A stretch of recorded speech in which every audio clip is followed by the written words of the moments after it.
Baby hands and ruby lips, special magic from her fingertips. She could heal a nation with just a touch, make your soul cry without as much. We were the wellsprings on desert sand, walk on the oceans as tableland. She was just that you comprehend. The lady of love, dream of every man. I'm talking about love. Talking about love. Talking about love. Talking about love. I'm talking about L-O-V-E. Talking about love. I'm talking about love. I will walk a million miles over glass my feet bare. Stare directly at the sun until blinded by the glare. Climb Everest the mountain, swim the deepest sea. If this woman I see would give her love to me, through bloodshot eyes did she call to me. But for her love I would no longer be known. Can you ever love me? You can really say. But for a moment with her, give a thousand days. Talking about love. We've been trying to get the fire. Talking about love. Talking about love. Talking about love. Talking about love. Let's take it home now. Talking about love. Talking about love. Talking about love. It'll make a blind man talk about seeing again. Make a crippled man think about dancing again. I'm a man in love, this you already know. And for my baby's up, I will walk through the rain and the snow. Can you ever love me? Who can really say? For my baby's up, I can never walk away. Come on and play. Yeah, yeah.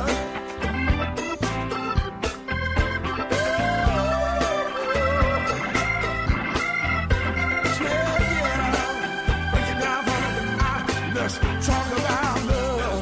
Talking about love. I'm talking about love. Talking about love. See, this man loves a woman. Talking about love. And it can change the world with a good thing he's found. Talking about love. See, he's going around telling everybody. Talking about love. Telling everybody about the love she's putting down. Talking about love. Say, yes, he did. Talking about love.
Popcorn world.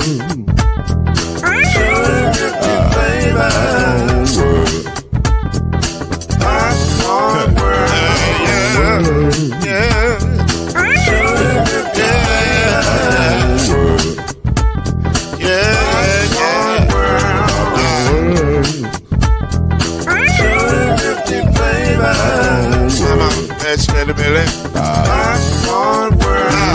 Can I make you move now? Yes, I can. So you can get this move in the back of a can. You can make it round the world when the holes in your hand. Popcorn world. 250 flavors gonna make you smile. 250 flavors gonna make you smile. 250 flavors gonna make you smile. I said popcorn make you smile. Ah. Popcorn world. Popcorn world. Popcorn world. Popcorn world. The popcorn world.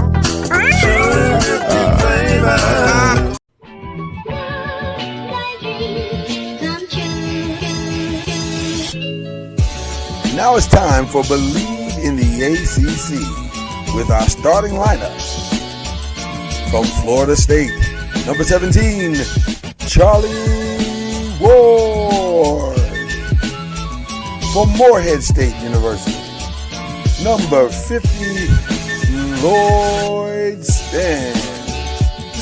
And from Murray State University, number 2, Kendrick Haskett. Get ready for the best sports show about the ACC in all the land.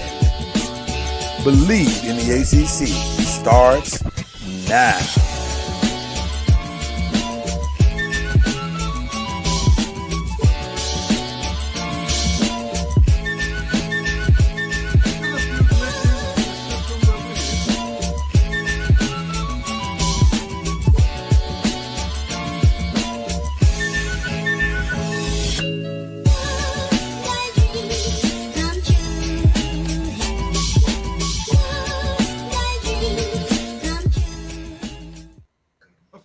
In the system, but we're here. And also, just letting our guests know, if he can master that whistle, there's a prize in it for you.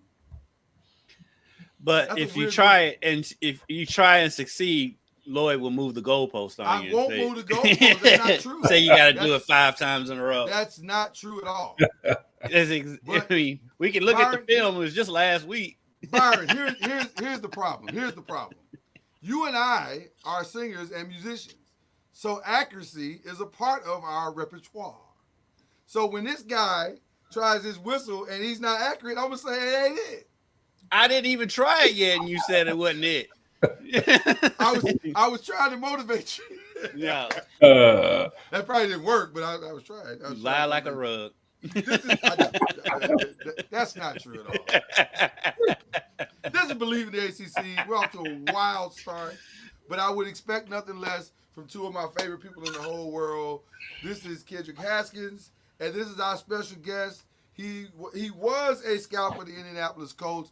He is now just a professional talent evaluator of all things NFL. And really, he could do a lot of other things too, but, this is just what he does now. But he's amazing. You're going to love him. He is Byron Lusby, and we're grateful to have him on the show today. Good to be here. Glad to be here. Excited. Now, normally, we'd also have in another box down there, Charlie Ward.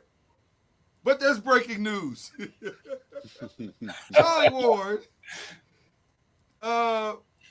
decided he wants to no longer be a high school coach. And he decided to take on the head coaching job at Florida A&M University. Now, if you build this show for the 5 years that we've been on, well, I don't know if I said this publicly, but I just said privately.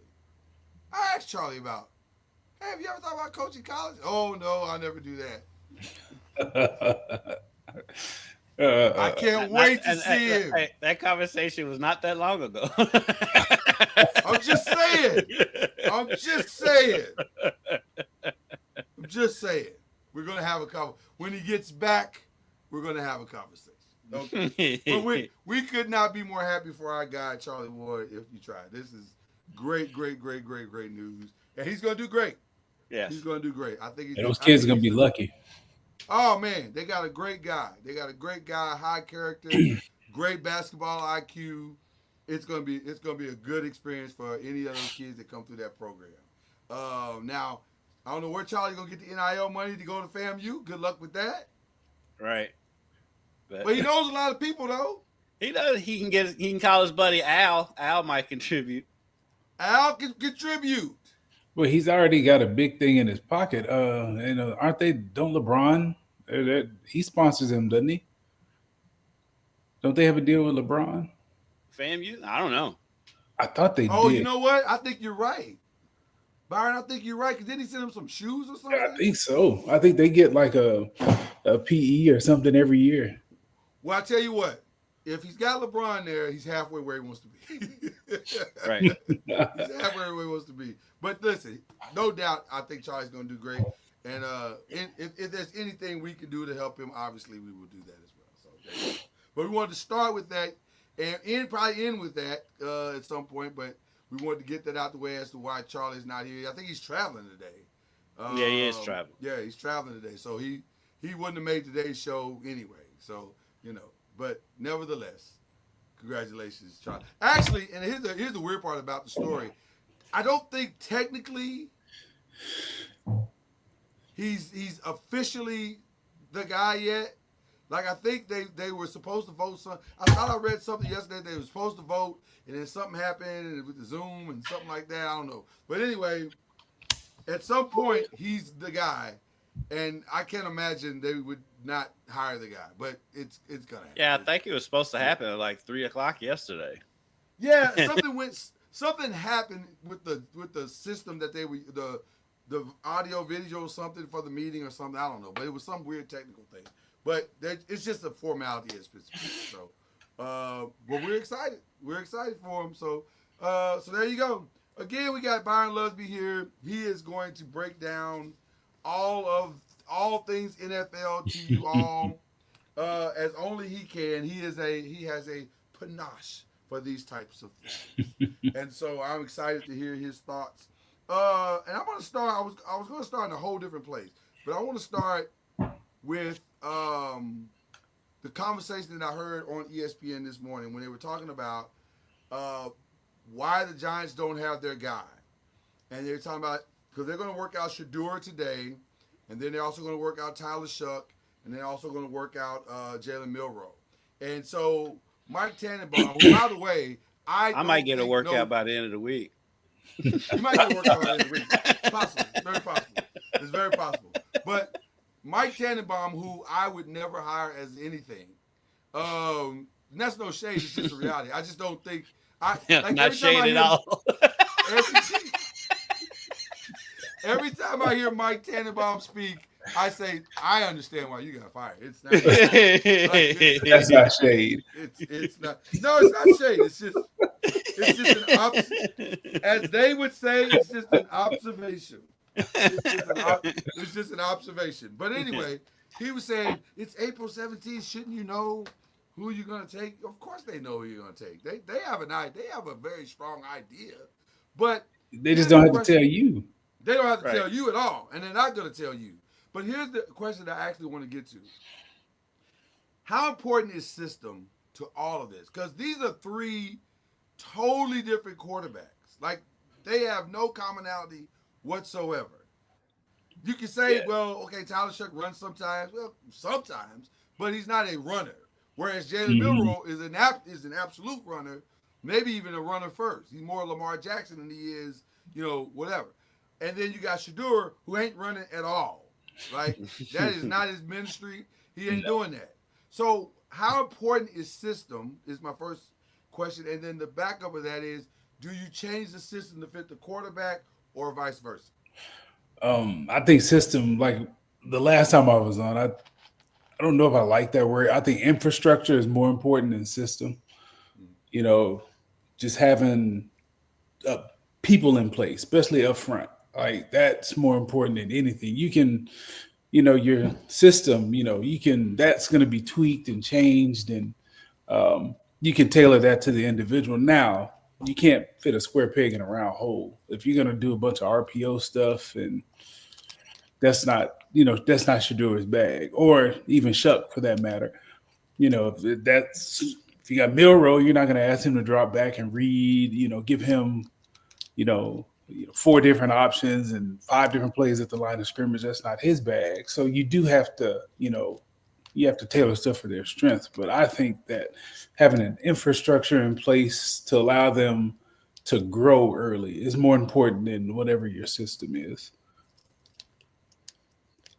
Okay. Got to have linemen. You got to have skill guys. You got to have all of that stuff in place. If you're going to play them early, and most of these teams, they don't. They succumb to pressure and they put them in before they're ready. Now, if you're going to just take it, if you're going to take somebody and you're redshirting this year, you're not going to play. Kind of like what Mahomes did. He didn't play till the last 2 weeks of the season. Right.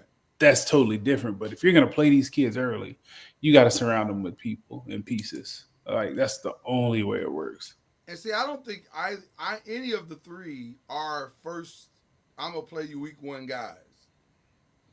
I don't feel like whoever the Giants draft is not gonna be a week 1 guy anyway, just given who they already signed. Right. But the thing is, when Russ does what he does, he's gonna, or even Jameis is gonna play good for 3 games, and you'd be like, whoa, and then you'll be like, whoa. So, but you got to resist it. If you're gonna redshirt a kid, you got to resist that temptation to play him. And most teams don't. But I agree with you on the Giants. I think you've got to go through their due diligence, and you got to work all 3 of them out, because you don't know what's going to happen on next week. So you have contingencies for, okay, what if Shadur does go earlier? What if somebody takes him at 2, or what if he falls? Do we come back? Is Shuck a realistic guy maybe in the 2nd round or later in the 1st? And then at what point do we consider Milrow if we strike out? So you've got to do that exercise. So it's not – I don't think they don't have their guy. They're just going through contingencies, because you don't know what – one crazy pick can throw the whole thing into chaos. Byron, how much lying is going on right now? All of it. It's a lot. There's a lot of smoke screens, and you got to read through that stuff. Yeah. It's lion season this time of year. Yeah, it really is. Napoleon was big. He was like, "Blue, this time of year, don't believe nothing you hear." But talk about why though. Talk about the why, because I don't think people understand why teams have to not tell. Because it's strategy. It's all about strategy. If you target a guy and somebody knows and they want him and they know you targeting that guy, they can pick, they can get in front of you. So you don't want to, Mr. Napoleon always would come back in after his press conference and said, I've got to say a lot without saying nothing. You talk and talk, but you don't really give away anything. And there's times we've been in that room and the draft has gone exactly how we set the board. And we know, like a week, 3 weeks in advance, we know who we're going to get. That's just how it rolls. And then there's sometimes it just, like you say, one bad pick, or not even a bad pick, just somebody takes somebody unexpectedly, and the whole thing Or like one year that Minnesota slept their pick, and everybody was that was just it threw the whole draft into chaos, because they slept that pick and everybody's trying to get in to get their guy. So, we probably saved about 3 hours just of BSing, because, everybody was getting that stuff in.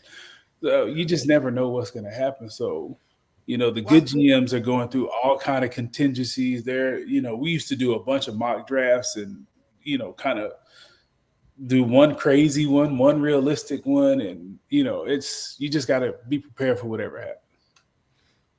It made me think of Houston a couple of years ago when they got C.J. Stroud and then flipped and got the DN? Anderson. Anderson, Alabama, right? And everybody was like, yo, where'd that come from?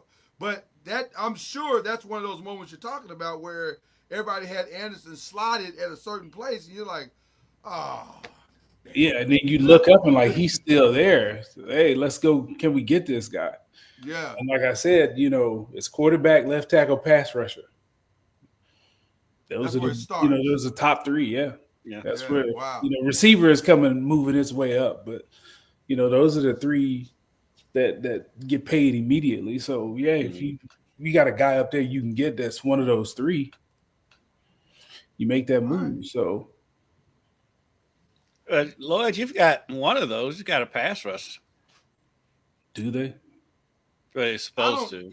You know what? You talking about that we currently have on the roster, or are you talking about? He flashes like he's not consistent yet. I don't know. I would thought at this point he'd be more. You see it and flashes. He's like, whoa, flashes, yeah, and then that's the problem I'm having with him because Kayvon from time to time looks phenomenal, and then other times he just disappears. Like he's not, it feels like he's not even in the game. Right. And you're like, how is that possible, bro? Like and with his build and his quickness and he seems to have a decent IQ, but I don't know if it's his motor. I don't know what it is, but he has not taken that next step, and it is concerning.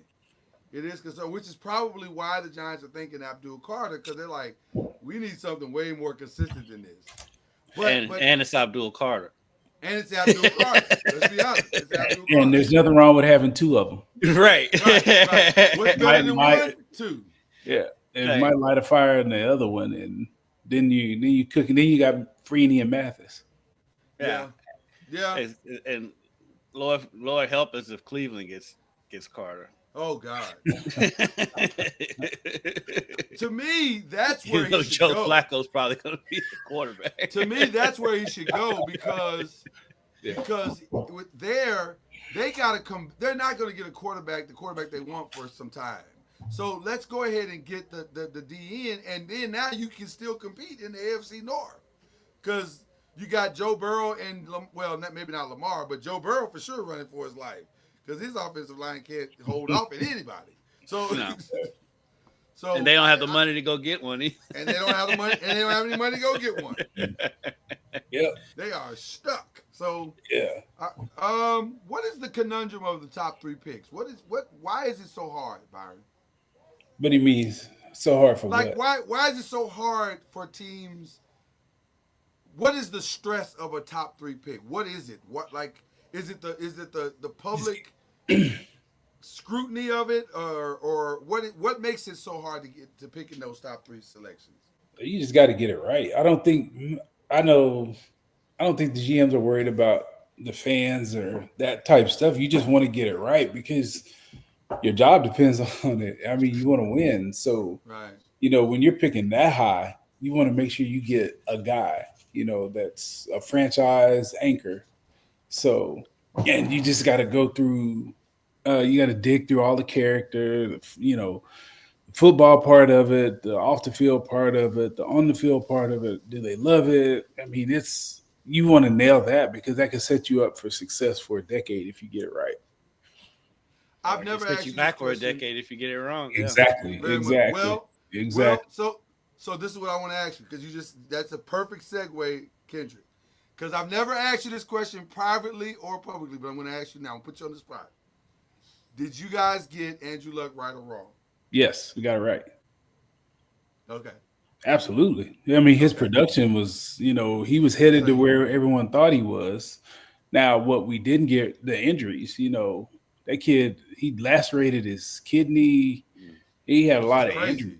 Yeah, he had crazy injuries. Yeah, that is unbelievable. That you. And then and then the guy had choices. He's graduated from Stanford. He's brilliant. Yeah. And it was just too much for I can't blame anybody for not playing football. If you see it up close and personal, man, it's not easy. It's a brutal sport. Yeah, it's a brutal sport. It is. Yeah, it takes a lot. It's a big toll on your body. So, but he was headed to where we thought he was going to go. He made an AFC championship game. We won the division. So, he was doing the right things. He was headed the right way. So there's no regret in that when he left, he kind of set the franchise back some years. There's no regret in that. I mean, you can't predict that. You can't account for that. All you can do is what the pick does when you pick him and how it pans out, how he's playing. That from a football standpoint, it was absolutely right. Yeah. It's just the injuries. You can't predict that. Or you can't predict when a guy's had enough. So it set them back, and they're still kind of dealing with that now. And the GM took the job based on that guy being there. So now I get to ask you this question because you're not in the building anymore. Would you have taken, or what would have been your scouting report for Anthony Richardson? Oh man, all otherworldly talent. He's talented. Like that. That's the easy part. Right. My daughter, who watches football but doesn't really know it, she can tell you that dude was talented. That's easy. It's the other stuff. He's hurt. He's hurt every year. Mm-hmm. His play style is going to lend to him being hurt. And then he hadn't played a lot. Right. That's the big thing too. He hadn't had a lot of starts. So like he definitely, now there are other, as a GM, there's the higher ups may have been like, look, we're going to take this guy. We want a quarterback. Andrew's gone. We had Peyton. So we need a guy. And this guy's otherworldly talented. So, the GM may have had his hands tied behind his back. But, the dude hadn't played. He had 12 starts in his career? Yeah. Not a lot. I don't think it was that many, was it? It wasn't a lot. It wasn't more than that. Let's say that. Right. It definitely wasn't more than that. Yeah. So, that's a big concern. And, that's a big step up. You going from a college offense to the NFL. It's much faster. It's more complex. So I think that kid definitely needed a red shirt. But, his skills are they pop. So he's phenomenal. So you get it, but it just, and then, the tapping out. Oh, that's a bad look. He's never going to live that down. No. Because that's the first thing I associate with him when I hear his name. Yeah. I saw him do it. Like I happened to be watching that game, and I saw him. I was like, okay, he may have tweaked his knee, or when he said he was tired, I was just like, why would you ever admit that? You can't say that. Timeout. Call a timeout and go catch your breath.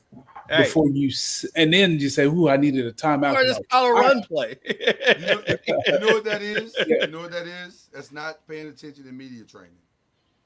Because that's an easy one. I don't even think you mean media training for that. That's common sense. You're a quarterback. You gotta have something on deck. You're a quarterback. You gotta have a lie on deck. You're a quarterback. Your linemen don't ever get to come off the field. Right. Ever. You can't. I was like, oh no, he said it out loud. No. Can he come? Can he come back from that? Can he come back from that?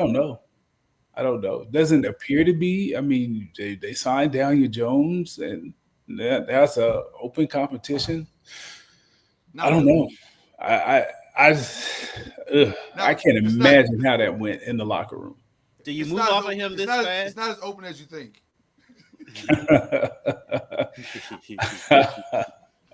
I'm scarred. Do you move off of him this fast? What is this, year 3? No, you got another year and a half. You got 2 years to figure it out. He's cheap right now, but at some point you got to figure out if you're going to pay him or not. Right. So, I get it. I know my dealings with the GM. Competition is huge. They want competition everywhere, so they're going to try and light a fire under them. But I don't know. Man, that's tough. I don't know how that. It's bad. I can't imagine how that went in the locker room. I can't imagine how that. Oh, yes, you can. You I really 20 can't. years of experience. There's no way it went well. There's no way. Nah. And it's still not going well. Right. You can't make friends and have influence if you're tired. Yeah, that's a bad look. Of all the positions to get tired, too. Right. Linemen don't come out the field. The receivers are running routes. A lot of them are just doing it for cardio. and he's tired. You're tired. I was so fatigued. No. Hey, you out of pocket. Yeah, I was just like, oh no. He didn't. And I heard it. I was like, he didn't say that. Yeah. He was kind of like laughing it off. Out loud in a microphone in front of people. We know that Cam Ward's probably going first. Who would you take first? Cam Ward. You would take him. Mm-hmm. I'd have it. Tennessee. Just because he's quarterback. I mean, that exponentially. Especially at Tennessee. Yeah. And like you said, they took Will Levis 2 years ago, but he's cheap. Like, why wouldn't you take another one if you don't think that's the guy? And that guy is talented. So you definitely take quarterback. If the character, work ethic, and intelligence and all of that stuff checks out, take the quarterback.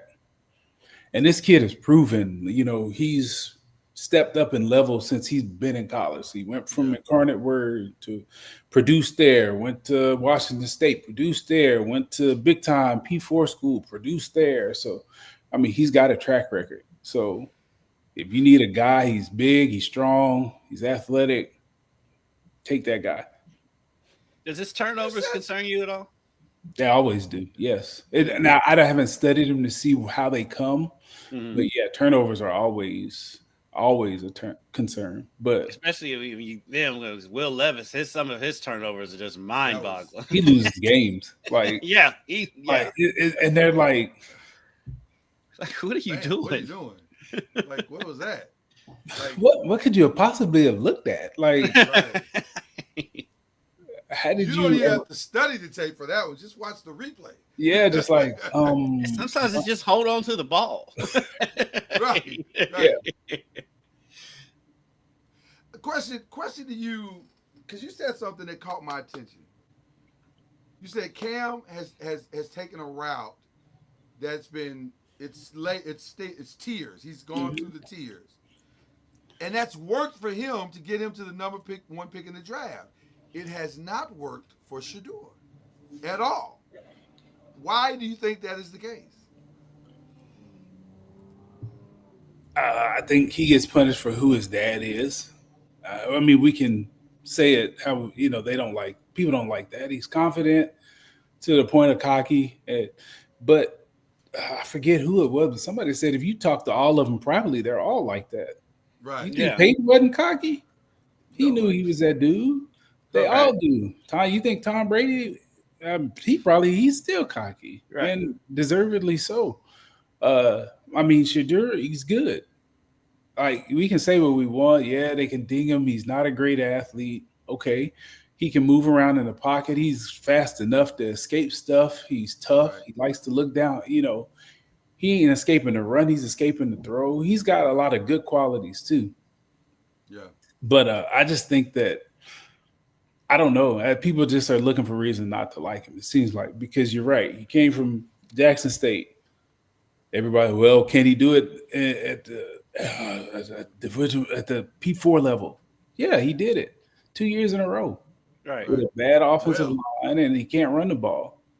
And they act like he went to Jackson State because he had no other place to go. Like, he would have been P4 out of high school if his daddy wasn't in Jackson State. No, he was committed to Florida Atlantic. He wasn't P4. He wasn't P4. Mm-hmm. But he would have got there, though.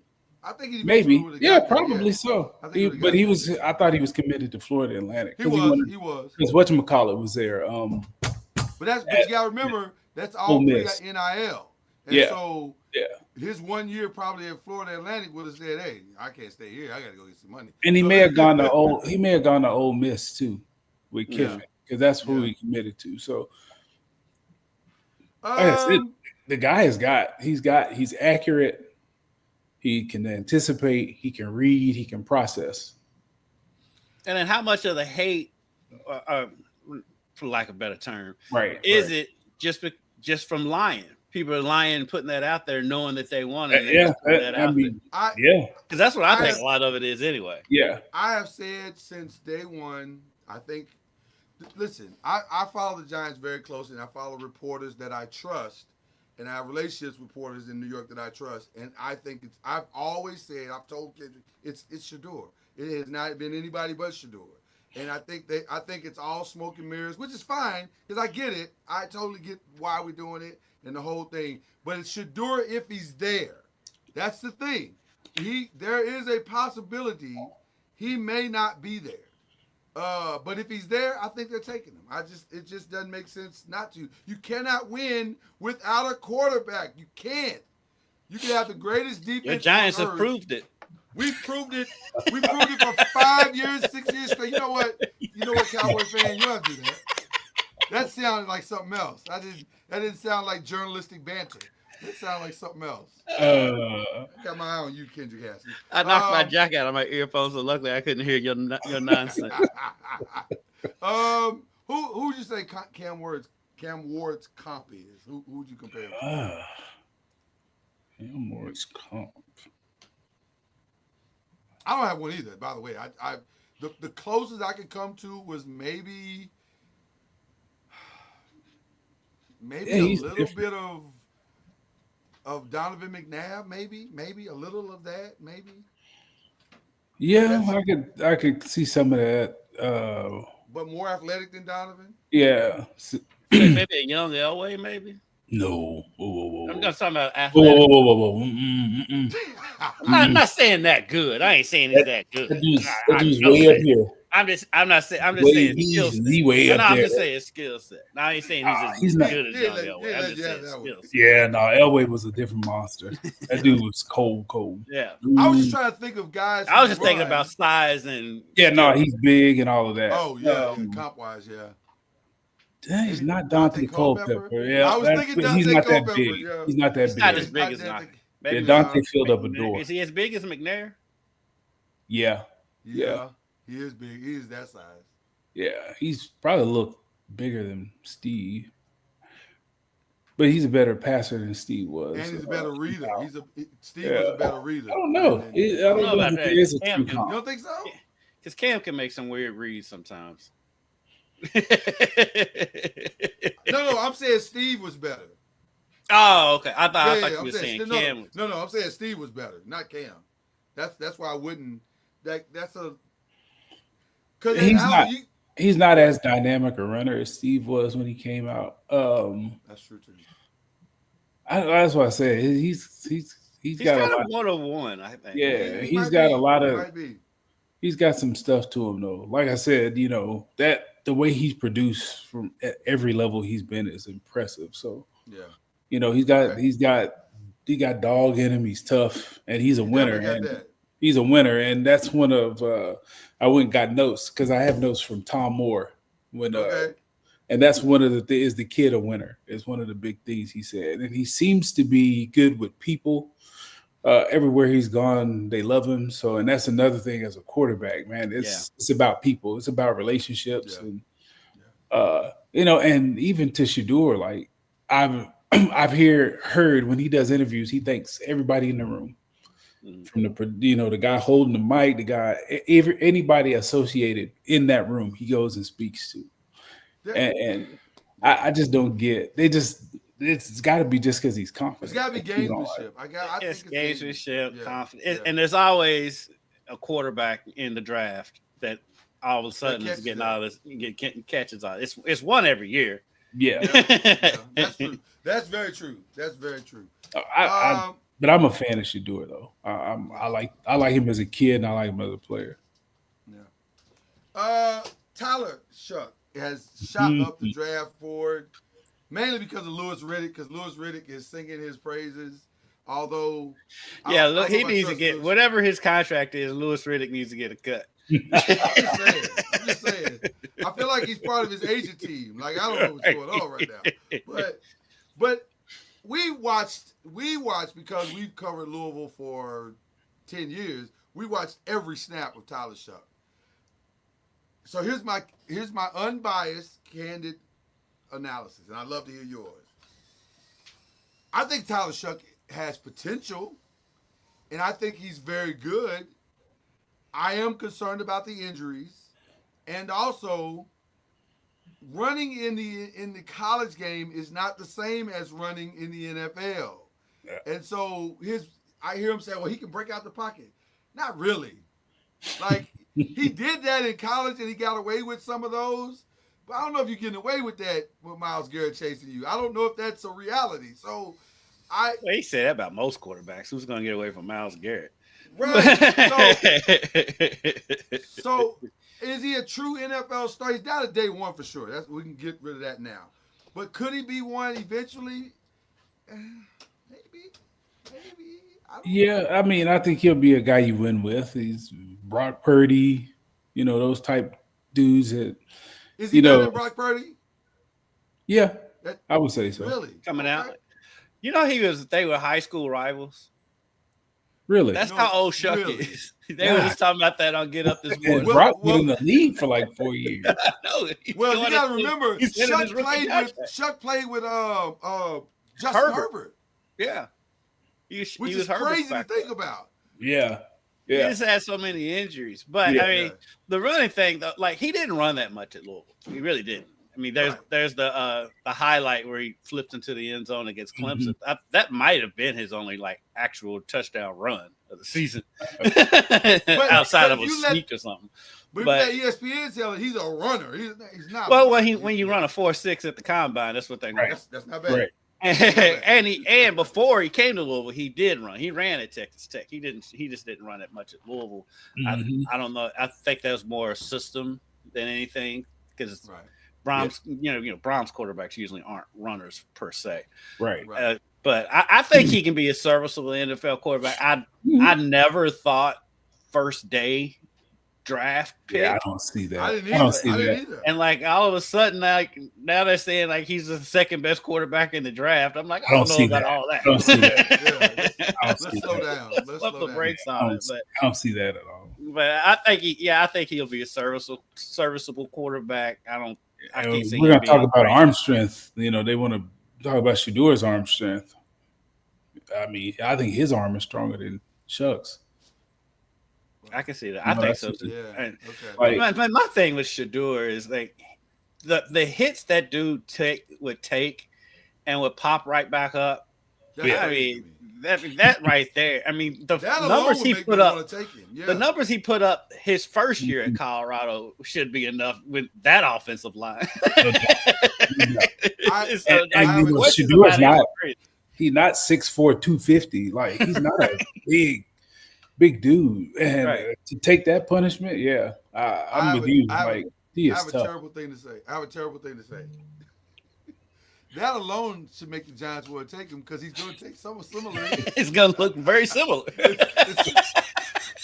That alone should seal the deal. At least he'll have Malik Neighbors to throw it to. Exactly. Until we fix the offensive line, that may be his life. Like he may be taking some hits that he don't want to take. Or wherever he goes. Wherever he goes, right? Early. So, okay. No, I think he's a typical win with quarterback. Surrounded with a bunch of talent and he can manage it, and but if you got to put it on his back to go win it, I don't see that. Yeah. I think Shadour is a franchise quarterback. When I look at so too. I just see a presence with Shadour, and it's like I say, it's not just outside of actual throwing the ball and all that stuff. Just when you look at him, you just see a presence with him that I see that with him more than anybody else in the draft. He's so sharp from the neck up. Like, yes. Oh man, when you see him think and you watch him go through reads and progressions, and that stuff is. Yeah, you look at him and I just think franchise. He reads very, very well. Baker, he kind of reminds me in that aspect of Baker. Baker's was like that too. Baker could process really fast. Mm-hmm. He could take in a lot of information and diagnose it.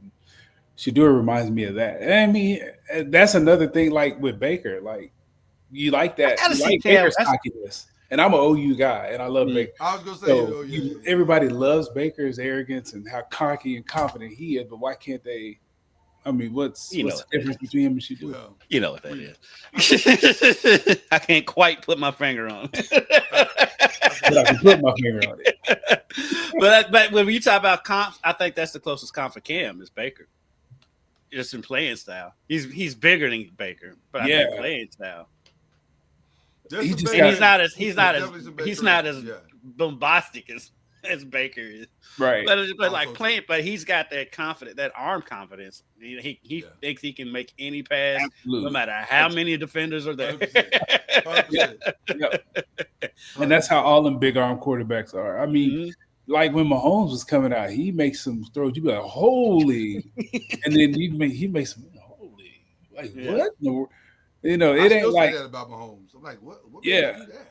Like, But I mean, he would blow you away. He's another one though, smart. He processed, and to give his coach credit, Cliff changed that offense, and he put, like, you could tell he put more pro reads, and he gave him some different combos in a typical run and shoot type deal.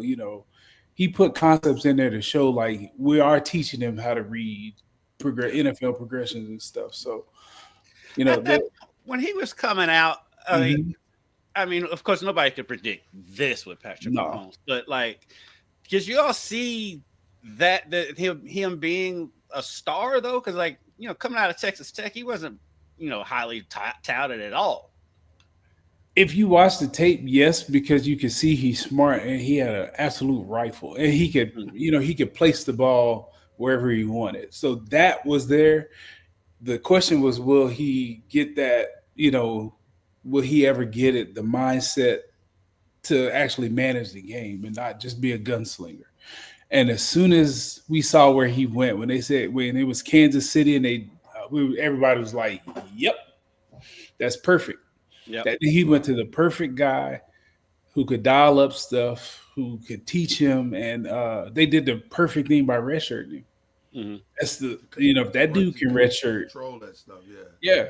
And he gives him freedom, and he still is a gunslinger and all that, but it's not just wild like it was at Texas Tech. Yeah, he's definitely honed it in. His risks are more calculated. He went to the perfect spot for him with the perfect coach, and that's part of it too. We got lucky. Well, not lucky. We knew we were going to draft Peyton or Leaf, and they hired Tom Moore and Bruce Arians. Yeah. So, infrastructure is all of that matters, man. It's all important. Speaking of infrastructure, my favorite team has probably the dumbest infrastructure we've seen in a long time. You see the D on the Shrek, right? So you know where we're going with this. Right. And Byron lives in Texas. I'm in Frisco. So you're up close with it. Yeah. I mean, it's amazing how this team went from they would go out and get they went out and got Charles Haley. They went out and got Deion Sanders. This team will not go out in free agency and get players they need for nothing. Where did this change come from? I don't know if it's money or I'm not sure, because we didn't do a lot of big free agents either with Mr. Poland. We like to draft and kind of pay our own and grow them that way. But I don't know what they're I think it's the saying one thing that ain't true and thinking people are just gonna eat that up. Oh, we're going all in. You don't have to say that. Hey, we're gonna take care of our own guys, and then we're gonna draft and we're gonna build through the draft. There's nothing wrong with saying that. You don't have to lie and say you ain't got to lie, Craig. Just say what y'all are doing. People are not dumb. People are dumb. They know. They can see when Derrick Henry is in your backyard, says he wants to come, and you decide not to even bring him in. You're not all in. You're not all in. But this team is printing money. Why are they cheap? All of a sudden, they haven't always been a cheap franchise, but now all of a sudden, because they do draft well, but when it comes to free agency, they are not interested at all. I don't know. I don't know. This is an easy one, guys. You know what's better than money? More money. More money. If you ain't got to spend no money, that's even better than more money. And so I just don't think Jerry wants to spend money. listen, sometimes you got to believe what you're seeing. And I think he's saying, I don't want to spend this kind of money. I don't, not on people that we didn't grow. Which again, there's a certain honor to that, really. If you're being honest, there's a certain honor to that. The problem is you're paying 3 guys an absorbent amount of money. So, but you can't. And you wait till the last minute to pay him, so you end up paying even more money than you need to. That's the other part. The only one that wasn't going to take a deal early is Micah. Micah is he was never going to take a deal early because he's going to see what the market is. Right. I'm getting more than everybody. Right. If I'm Micah, Trey Hendrickson is absolutely going to get his deal before I get mine. Yes. Absolutely going to get his deal before he gets mine. Yeah. So I get it. I get it with Micah, but like with CeeDee Lamb, they didn't have to do that. No. With Dak, they didn't have to do that. No. Yeah, exactly. And Jerry don't want to spend no money. He didn't even have to spend money to get Derrick Henry. He didn't have to spend money. In his mind, he did, and that's why it didn't happen. But he said he couldn't afford it, which is what I don't know if he's lying, but that's what he's lying. Well, he's lying. Yeah. I mean, the deal he signed, he could have done that. They could have done that. Done that easy. I think he only got $4 million, right? Yeah. Yeah. He could have cash snapped him that. That wasn't even hard. Like, yeah. I just my thing is just don't say you're all in when you're not. When you're not, that's it. San Fran was all in when they, they mortgaged the Rams 3 years ago when they won the Super Bowl. They were all in. They were all in. They were all in. That's what it looks like, and that's what the fans expect. Right. And the Eagles, they're all in. Yes. 100%. 100%. Is the 49ers window closed? Yeah, I think so. Yeah. So it looks that. I mean, how? I mean, you're right. The quarterback needs weapons, and Ayuk is hurt. You don't know what he's going to be like or when he's going to get back from that ACL. Debo's gone. You don't know what's left in McCaffrey's tank. Them injuries, they add up. So running backs don't do that. Right. It's a cliff. So you don't know. Trent is getting up there. That's a lot. Debo. That's a lot. Do you pay Burt Purdy? Yeah, you pay him. You don't break the bank. He feels like a product of what was around him more so of his own skills. I mean, this year showed that when they weren't there, his production wasn't there. Yeah, you pay him, but you don't have to give him Dak money or he's gonna want at minimum what? I mean he can want it. He can want it, but that don't mean you have to give it to him. Right, because I mean Dak wanted all that money, and we'll see how it plays out. But at some point, like paying one person that much of the cap, at some point the market's gonna have to correct this. I don't know when, but you can't keep giving these quarterbacks $50 and $60 million and think you're gonna build a complete team. 100%. Do you think eventually they're gonna have a different tier for quarterbacks and everyone? They may. Something's gonna have to change because it's not. It just ain't gonna. Really and truly, after their rookie year, after their rookie contract is expired, there's no point. Yeah, I think it's either going to be tiers or they're going to have to look at the way it's done. In other words, you're going to have to kind of like in the NBA where you have to hit certain things to qualify for that thing. So like if you hit first team, if you hit an MVP, if you hit, then you can get that. Then we can like the Supermax. Right, I think it's going to be something like that because it's got to something. You can't just right now. It's just you're the next man up. I don't know how you build a complete team like that. I mean, look at Kansas. I mean, in Kansas City, he's on a decent deal for his talent and how much he's won, but they struggle with. I mean, their left tackle was terrible last year because they got a guard playing left tackle. Right. You can't really get they haven't replaced the cheetah at receiver. They have receiver issues. They don't really have a back. It's he took a franchise-friendly deal too. Yeah, exactly. They built up the defense, but you got to pay Chris Jones a ton of money.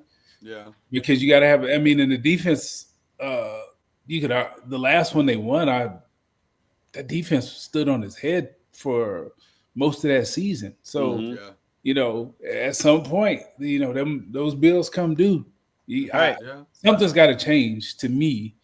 When you pay one person like a third of your cap, that's crazy. Right. You either got to raise the cap or there just has to be tiers. I heard something where they may have their own cap. Yeah. Something like that is going to have to happen because it's just not. I just don't see how you build. Like Dallas, what do you do? Right, because you got to keep paying Dak. And I think that's where the change will come because eventually Jerry's going to be done with that. And he's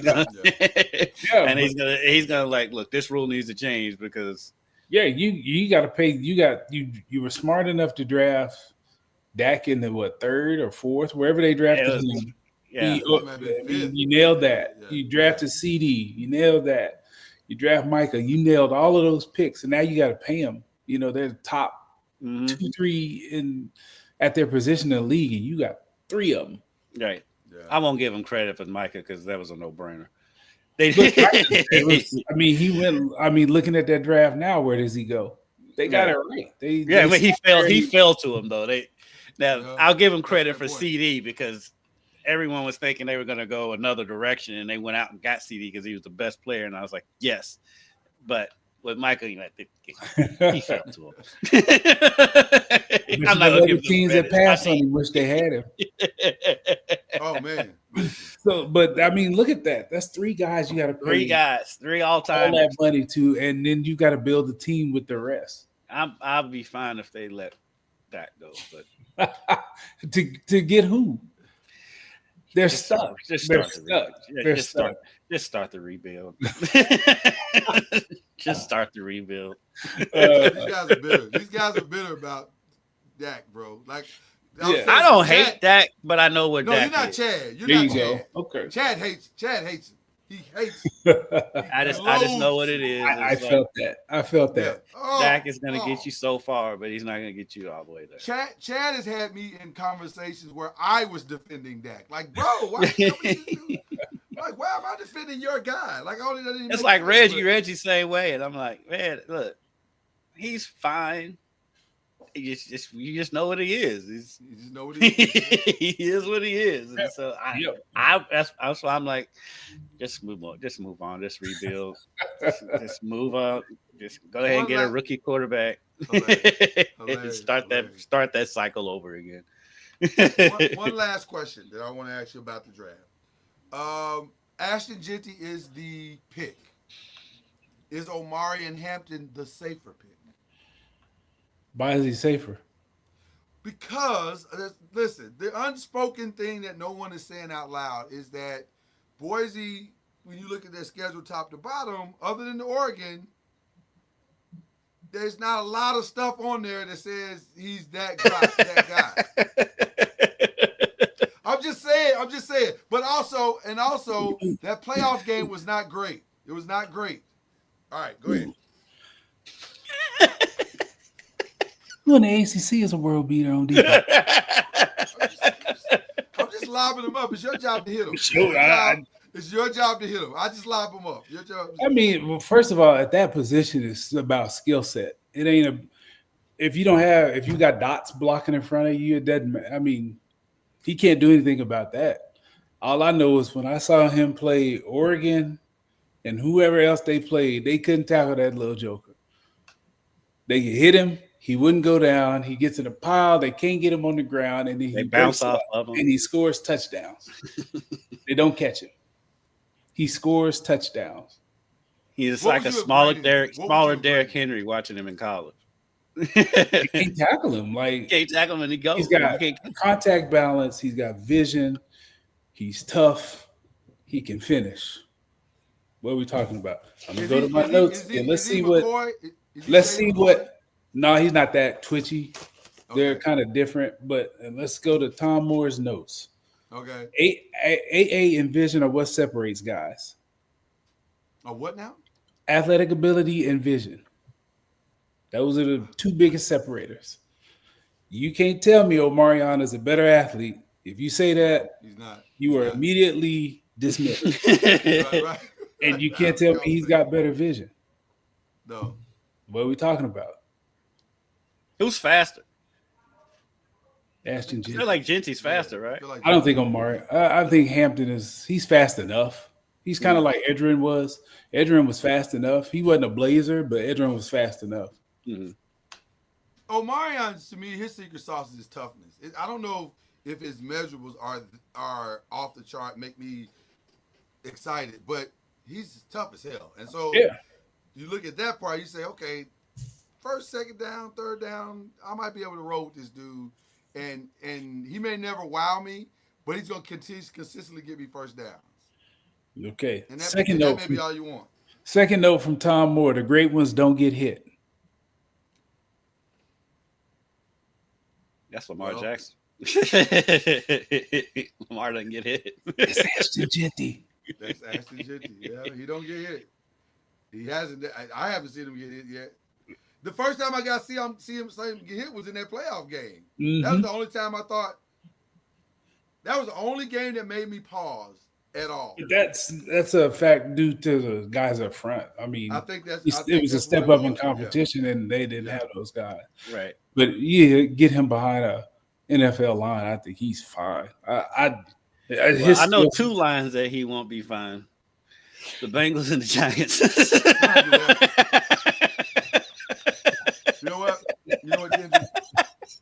I knew where that one was going. That's not even necessary. I knew where that one was going. He won't be fine with your line. Y'all ain't got nobody no more. Your line is over. He'd be serviceable. He'd be fine. He'd be much better shape. He'd be in better shape than in New York. Really? Yes. Because y'all ran the ball so well last year? Ran the ball better than the Giants. No, you didn't. Go look at the numbers. Dowdle was all right. Dowdle was all right at the end of the year. No. You need to go look at the numbers. The numbers, men line. I know this number. I know this number 2-0 against the Giants. That's all you want to say anyway. Yeah, you're probably right. I like Hampton. I like the stuff. He does have vision. He's got feet. He's got contact balance. This guy's just a home run guy. I think Dallas probably going to end up with Hampton because Genty would have been the perfect fit. He's like Zeke. He's like Zeke was when he came out. Mm-hmm. Yeah. He's more like that. So I think won't have Zeke's offensive line. No. But I think his running style is more like Zeke's than he's pass pro, he's tough. Like you said, he'll put his face in there. And that's gonna be a little bit of an issue with Genty because he's smaller. Right. Linebackers will overpower him because that was the one thing. Edrin was just he was a dominating pass pro guy. So strong. Like he put people on their back and he took pride in it. Like all of them Miami guys. Frank was a good blocker. Portis was a good blocker. All of them dudes were tough and like they took pride in it. They took it personal, yeah. Yeah. But you know what was crazy about Edrin is that from a physical perspective, he's sneaky. He's much bigger than you think he is. That's number one, because he don't look big when you see him on TV. Like, he's not that big. But then when you see him, you're like, oh, you are that big. You are actually, he was built, he's a longer torso guy. Yeah. Big butt and thighs.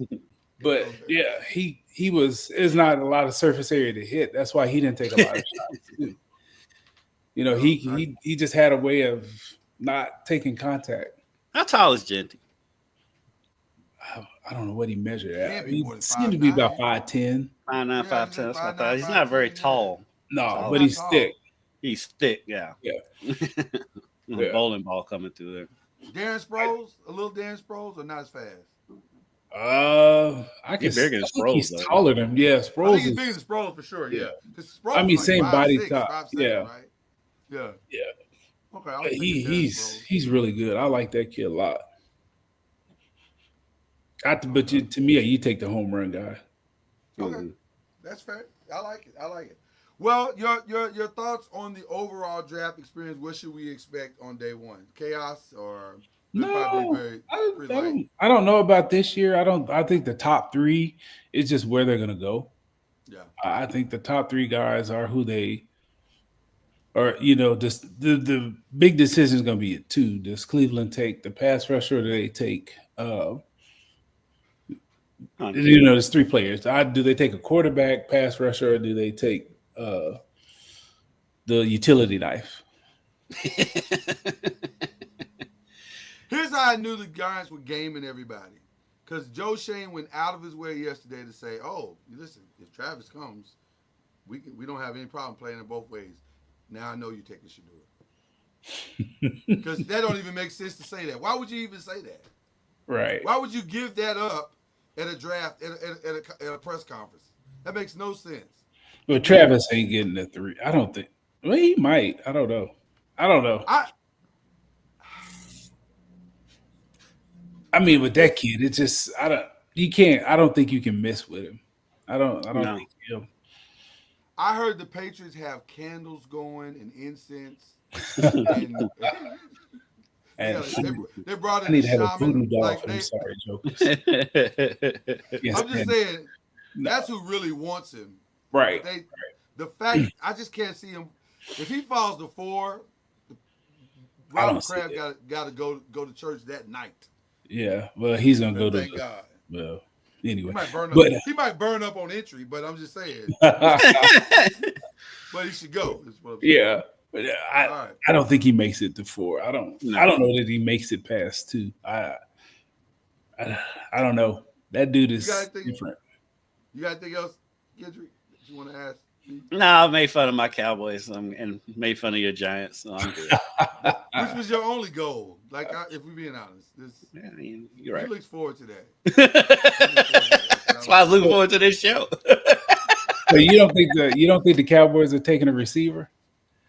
Yeah, I trust them in the draft. I do trust them in the draft. And McClay is real good. McClay is real good. Yeah, you like when it comes to free agencies. I do have another question. Why is there such hate toward I can't pronounce the kid's name. I'm just saying McMillan, the kid from Arizona. Like, why are everybody questioning his want to? Because he said he likes volleyball. He said volleyball is his best sport. A lot of guys say other sports are their best sport. What's the big deal? They just want you to be all in, live, breathe, eat football. That's just what they want. Is that dude fast? I don't know. That's a great question. Did he run at the combine? I don't know. I don't remember if he ran at the combine. I mean, watching him play, he doesn't seem like he gets on top of you fast. I get he's big and all, he can jump out of the gym and all of that, but I think he's a poor man's Mike Evans.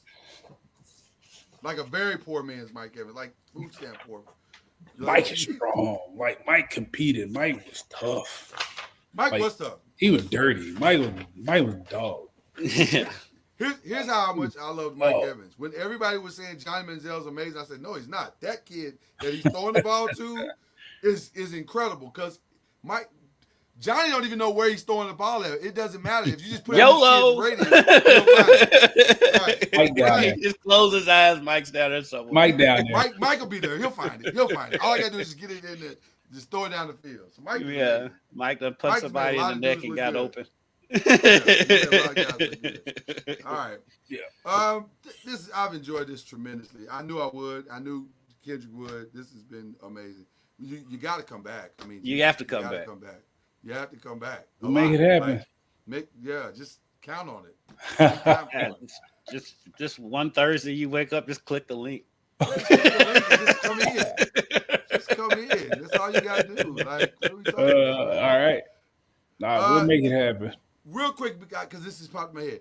Do you see any shockers coming tomorrow? I mean, next week. Any shockers? Like, always. There's always some. Especially with these, they're manufacturing the quarterback. So the shock will be where either Jackson, Dart, or Chuck go. I think the reach of those two is going to be the shocker because somebody's going to overreach. And they always do, and it's always for a quarterback. Right. And manufacturing guy. It'll be somebody like either the Jets the Falcons, because the Falcons love doing crazy stuff on draft day. That ended up being a great pick last year, though. Yeah, but they love doing wild stuff, though. It was great.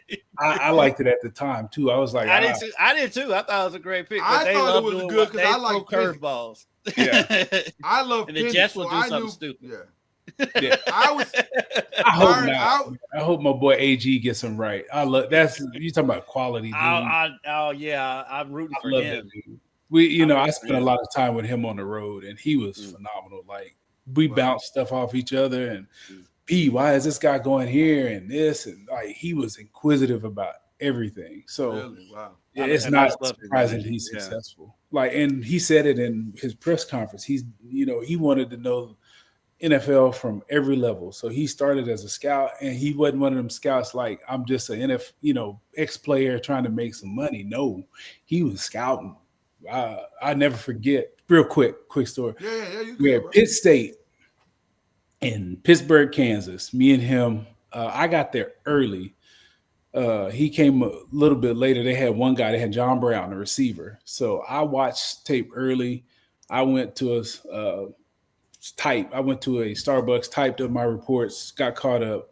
He got there later. We met at practice, and we watched that kid run 3 routes. And we both looked at each other like, he was like, B, where you putting him? I said, 3rd round. He's like, yep. And he showed me his notes. He put him in the 3rd round too. Little kid, D2 kid, small, but you talking about feet, hands, body control, phenomenal. And we talked about the whys and do you put a guy from this level that high? And he showed me stuff of how he could leverage coverage in the NFL. Like if he was a corner, like I would, he would give me trouble because of blah, blah, blah.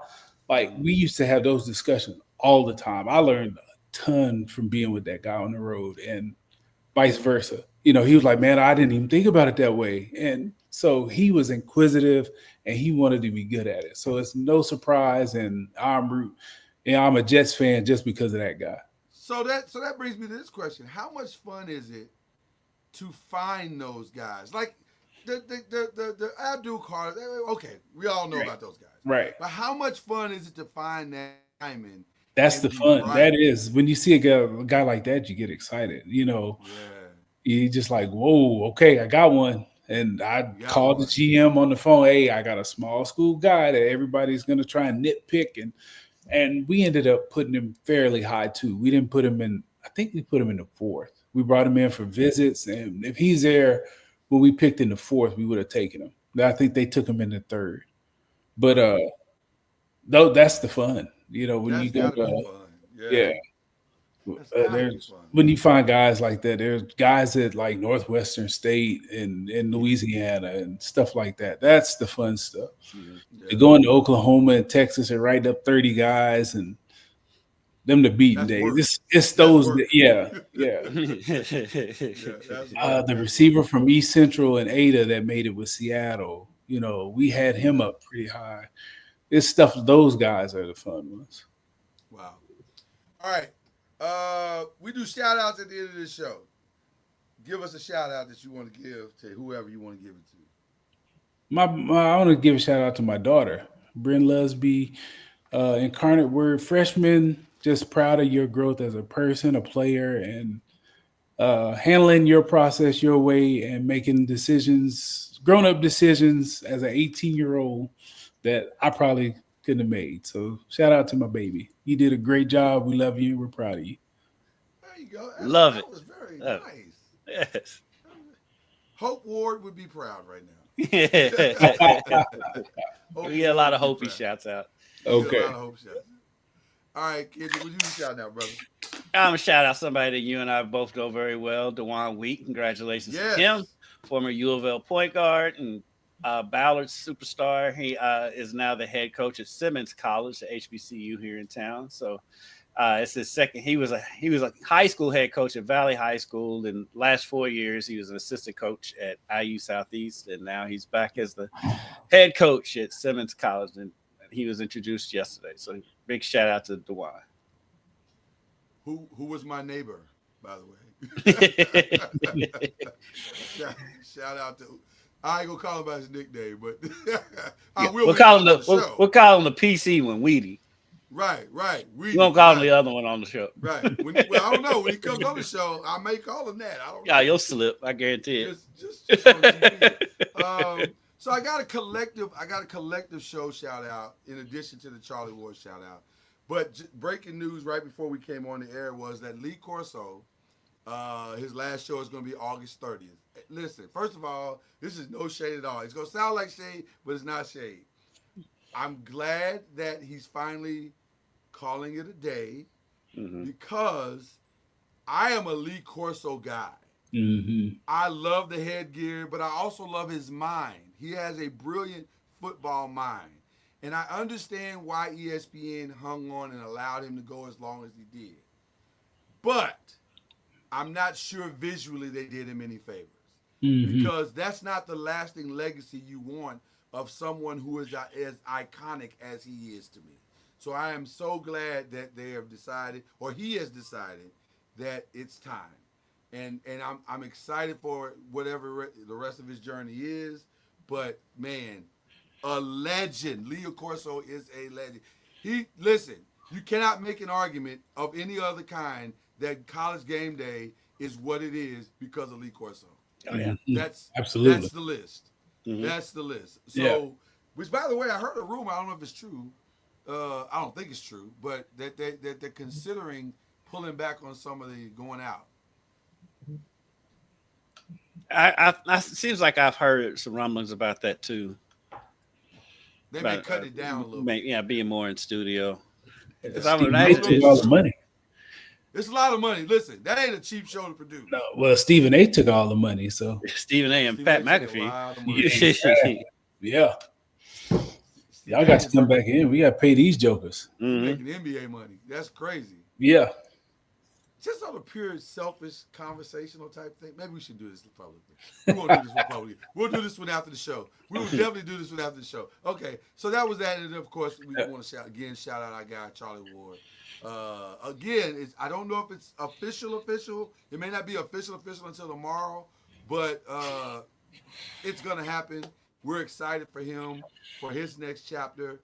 We were with him on Pins and Needles when he won his state championship. So we are excited to see what this next journey is. And all I heard was road trip and comp tickets. That's all I heard when I heard the announcement.